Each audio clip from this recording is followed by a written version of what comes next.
What's going on, y'all? This is Five Sports Talk back at it, and today we're going to be talking about how to play fantasy football. So, probably watching this video because obviously you want to learn how to play fantasy football. But before we get started, I do want to point out this is going to be a high-level overview of fantasy football.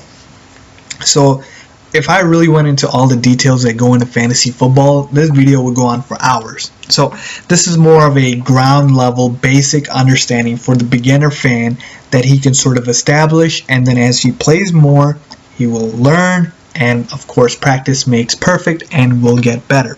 So it's more of a high level overview of how to play fantasy football. So what is fantasy football and why do you want to play? Well, you want to play because it's that time of the year, and also I'm sure your coworkers, friends, family members, someone of one of those three is probably playing fantasy football, is in a league, asked you to join, and you had to decline because you don't know how to play and you want to learn. Well, this is exactly what fantasy football is, and I'm going to explain it like this. It's basically taking real life football and putting it in your computer screen / tablet / mobile device when you use an app. What I mean by that is, so let me pull up a example of a fantasy football score sheet, and I just pulled this up on Google Images. So if you have a quarterback in real life like a Tom Brady or an Aaron Rodgers and they throw a touchdown, in real life that's 6 points. In fantasy, that could be 4 points. Could be 5 points, 6 points. That all depends on your lead score settings, and I'll also explain that a little bit later in the video. So basically, you have all these positions: quarterback, receiver, running back, tight end, and they all get scored based on how they do in real life. You get points, so you can also get negated for that. So if some quarterback throws an interception, that's -2. So basically, if you see here, these are all the points that sort of add up and then determine who won for that week. So right here, 135 obviously beats 125 and they win. So that is fantasy football, and that's sort of the gist of what exactly it is and how it looks like. Next, I've highlighted some basic concepts that you will need in order to play fantasy football. Now obviously, like I mentioned before, there's a lot more detail that can go into all of these formats, all of these concepts, and if you guys want me to explain that in a detailed video, let me know. I'll make that for you, and let me know in the comment section below. But basically, you have to have a basic understanding of the NFL. Duh, this is fantasy football. But anyways, just want to point that out. If you don't know the basic understanding of the NFL, you don't know the positions, learn them. You know, quarterback, wide receiver, running back, tight end.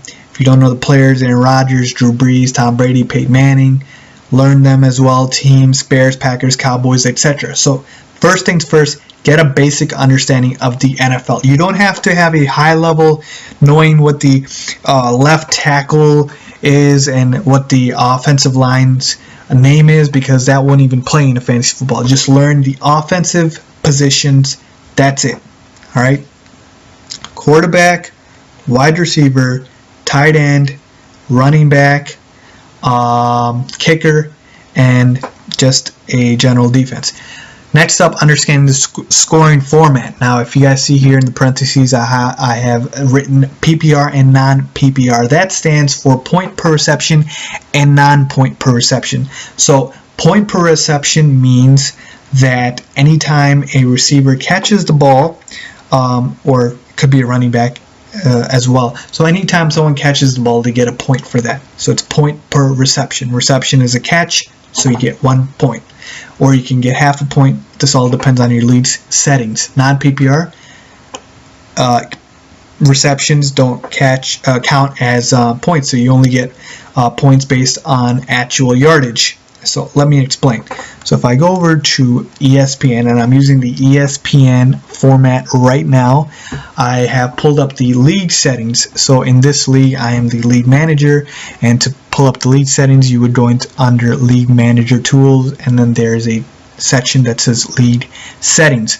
So over here, you want to scroll over to scoring, and this will basically give you the format of scoring that your league uses. So I know looking at this, you're probably like, what is going on? I'm so confused.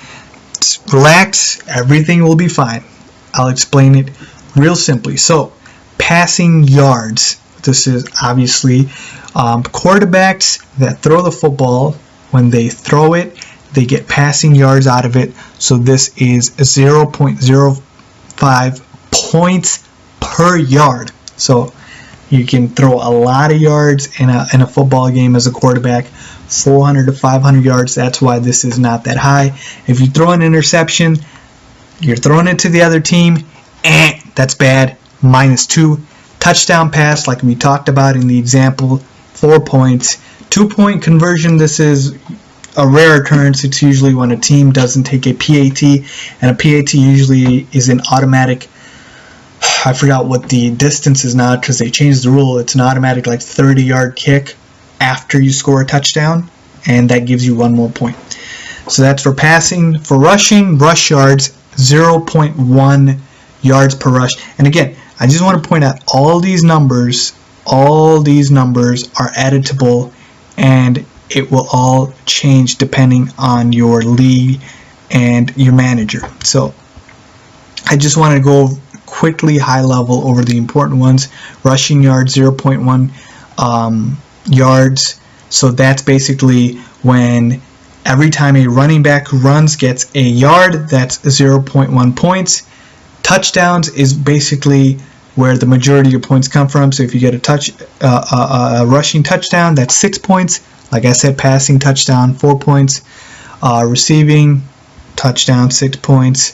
Then we have miscellaneous, fumble, recovery, kickoff, interception, things of that nature that usually don't happen much. Kicking, so like I mentioned, PAT, 1 point. It's worth 1 point in real life, 1 point in this league. Field goals, so that usually depends on how far the kick is. So 0 to 39 yards, 3 points. If you increase it to 50 plus, that's 5, so on and so on. So in fantasy football, you don't draft defense players. You can. There's a way you can. But what usually happens is you tend to get an entire team, and the entire team's stats count as one player, and that's basically what is shown here. So if they get a sack, if they get a punt return TD, how many points they allow, so the less amount of points they allow, the more points you get. So 0 points allowed, 5, and 550 total yards, or 46 points allowed, -5, -7, yada yada, you get the point. So that is the scoring format, and that is how fantasy football is scored. Next tip, prepare well before you draft. So basically in fantasy football, what you're doing is you are taking players from real life and you have the ability to draft them. So if I go up over here to players, and again I'm using the ESPN one, I will also show you guys the Yahoo interface. These are all the players in right now. This league hasn't had its draft yet, so all these players will also have owners. But basically, all the free agents that you see here will be available to draft. And what usually happens is you have an order in which you can draft. So it could be, you could have first pick and you can pick the first player, or you can have second, third pick.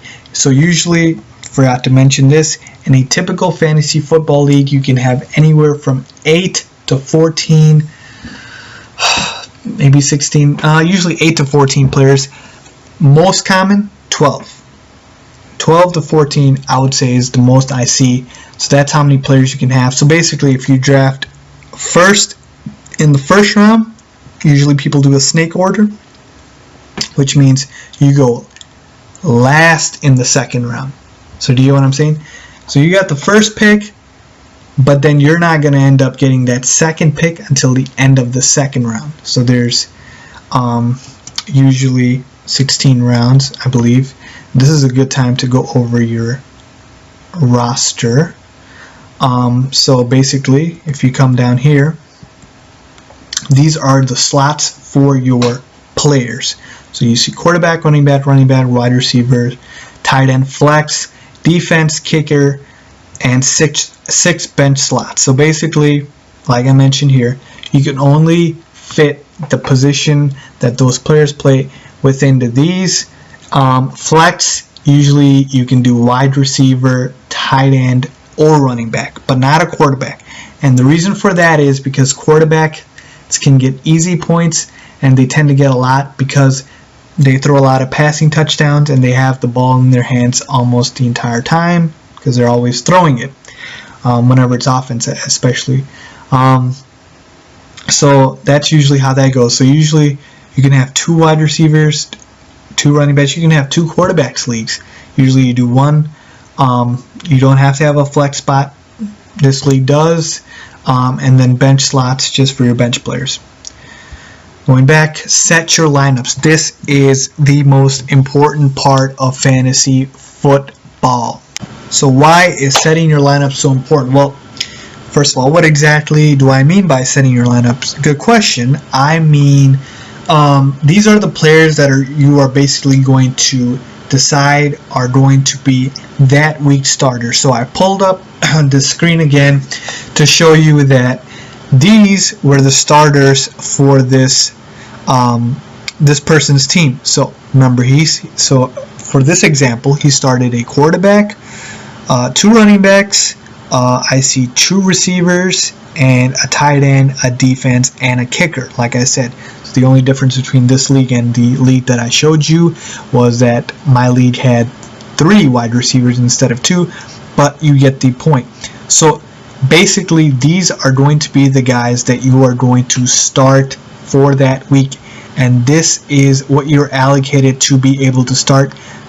The people on your bench, that means they are not starters, obviously, so you can't, they won't count no matter how good they do in terms of production. So somebody on your bench could do really well for you that week, but you didn't play him in your starting lineup, and you didn't set your lineup to include him, so their point total won't count. And sometimes what will happen is, you might have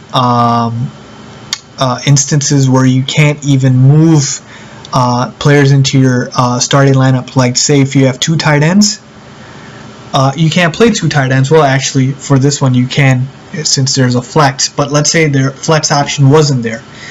You could only play 1 tight end, and so the only thing you could have done there is basically pick the better tight end, and at that point you just made a miscalculation, or it was just bad luck.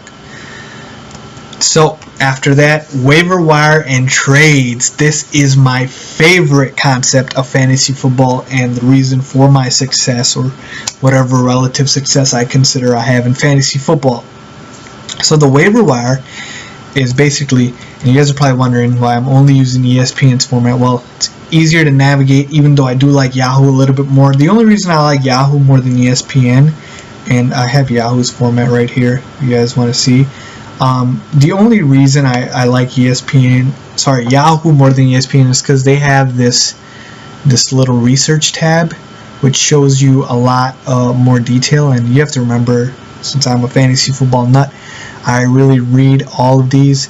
ESPN, they're a little bit more basic, and actually, so I recommend beginners to try ESPN because their interface is very easy to use and accessible, and not that confusing. I know a lot of people don't really like Yahoo's format, so ultimately it's whatever works for you.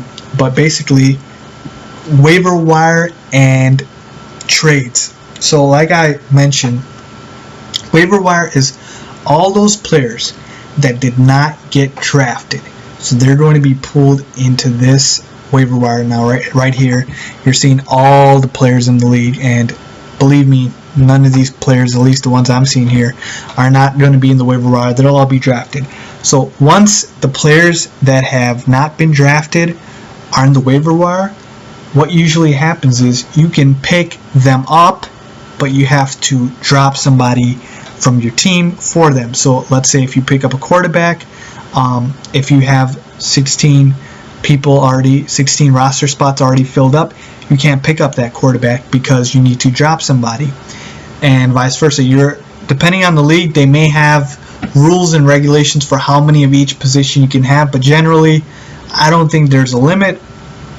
You can search here through positions of what you're looking for, and this is exactly what I was talking about with Yahoo, and why I like it is because they also show you this Who's Hot tab, where it basically shows you all the players that are doing great that week, that players on Yahoo, ESPN, whatnot, they're all picking up. And so usually it sort of gives you that high level overview of who's doing well right now. And so basically the waiver wire is important because you control your own destiny. You can pick up and do your research and see, oh, this player is projected to start this week because somebody else got hurt. Like, for instance, one of the Packers wide receivers, Jordy Nelson, he's now out for the year.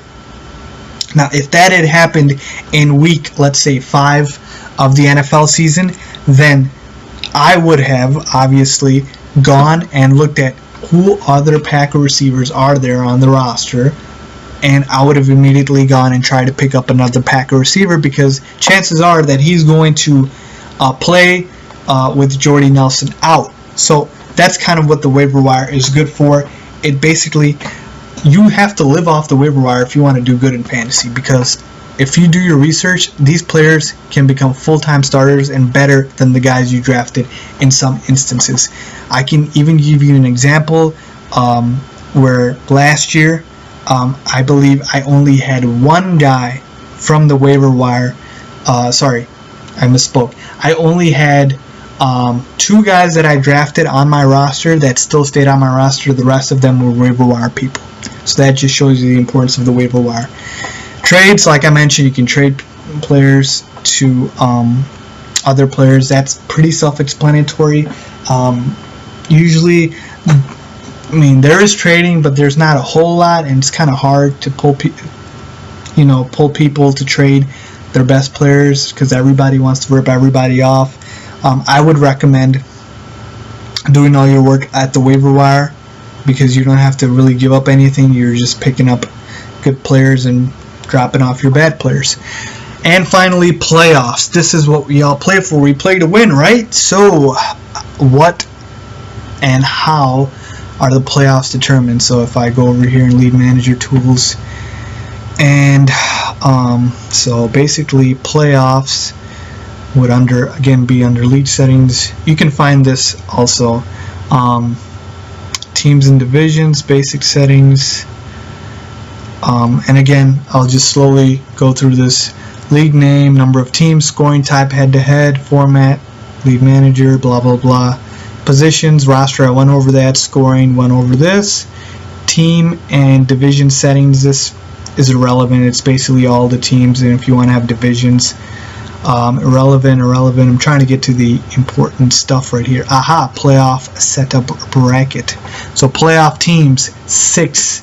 So this league, I believe, has 14 people, 12 or 14. So let's say it's 12. 6 people make the playoffs, and they are weeks per playoff matchup. So 2 weeks per round. So in this league, you are playing somebody for 2 weeks as opposed to 1. So this is not a 1 week elimination. Playoff seeding, this is just extra stuff. So, but basically, usually regular season ends week 13, I've seen, but here in this league, playoffs start week 12, so they start a little bit earlier, and then you usually play up until week 16 of the NFL season, because week 17 players get rested and benched because of the playoffs, and they don't want them to get hurt. So that's basically the reason why. So, and obviously you keep playing until you get to the finals where you're faced off against somebody, and this is just like any other typical playoffs. So that is your overview of fantasy football. I know I didn't really get into much of the Yahoo interface, but here it is. So you have, all the regular stuff that you saw on ESPN with the My Team roster, matchups, player list, research. You don't want to get thrown off by that, so don't pay too much attention. Just focus on what I told you. and the important concepts that I had. So recent transactions, showing the games. But yes, that is basically a high level overview. Did I say high? Yes, of fantasy football. And hopefully this helps you guys get a little basic understanding of what exactly fantasy football is and how exactly to play it. Let me know if you guys have any question. Post them in the comment section below. Don't forget to subscribe, and thank you for watching.